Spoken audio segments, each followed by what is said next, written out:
Imagine a man emerging from the jungle, his uniform tattered but intact, his rifle still loaded, and his face carved with the weight of 3 decades of solitude. This is not a story of fiction, but the hauntingly real tale of Hiroo Onoda, a soldier so loyal to his mission that he ignored the end of World War II and remained in hiding for 29 years. Onoda's story is not just about survival, it's about the power of belief, the tragedy of war, and the chilling consequences of unwavering duty. In 1944, Japan was losing its grip on the Pacific as Allied forces advanced. Onoda, a young intelligence officer, was deployed to the remote Philippine island of Lubang. His orders were clear: destroy enemy infrastructure, gather intelligence, and above all, never surrender, no matter what.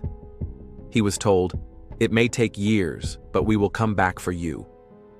What Onoda didn't know was that this promise would remain unfulfilled for nearly 3 decades. By 1945, World War II had ended, Japan had surrendered, and the world began rebuilding from its ashes. But for Hiroo Onoda and his small group of soldiers hiding in the jungle, the war never ended.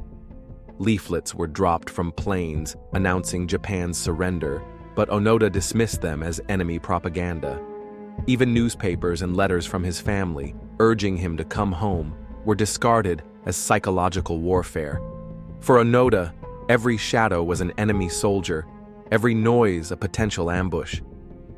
Onoda's life in the jungle was grueling, filled with hunger, fear, and paranoia. He lived off bananas, coconuts, and stolen livestock, believing it was all for the glory of Japan. Year after year, his comrades either died or surrendered, leaving Onoda completely alone by the 1950s. He crafted makeshift shelters, maintained his rifle, and continued to sabotage local villagers, thinking they were enemies aiding the Allies.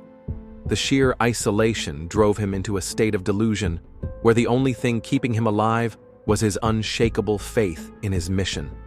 Fast forward to 1974, when a young Japanese adventurer named Norio Suzuki set out to find the legendary lost soldier. Suzuki's goal was simple: locate Onoda, photograph him, and convince him to surrender. When he stumbled upon Onoda deep in the jungle, he was met with suspicion and hostility. Onoda's first words were chilling. "Who sent you? Are you with the enemy?" Suzuki, armed with nothing but his wits and a white flag, managed to gain Onoda's trust. But even after weeks of conversation, Onoda refused to surrender without direct orders from his commanding officer. In a surreal twist, Japan had to locate Onoda's former commanding officer, now an elderly bookseller, to officially relieve him of his duty. When Major Taniguchi arrived on Lubang Island in March 1974, he read Onoda the original orders to stand down. For Onoda, it was as though time had frozen. He saluted, handed over his rifle, and apologized for not accomplishing his mission. After nearly 30 years, the last soldier of World War II finally surrendered. When Onoda returned to Japan, he found a country unrecognizable from the one he had left. The rubble of war had been replaced by skyscrapers, neon lights, and a booming economy. People no longer revered the Bushido code of loyalty and honor that had defined his existence. Onoda struggled to adapt, eventually moving to Brazil to live as a farmer before returning to Japan in his later years. Onoda's story is more than just a tale of survival. It's a haunting reflection of the human condition.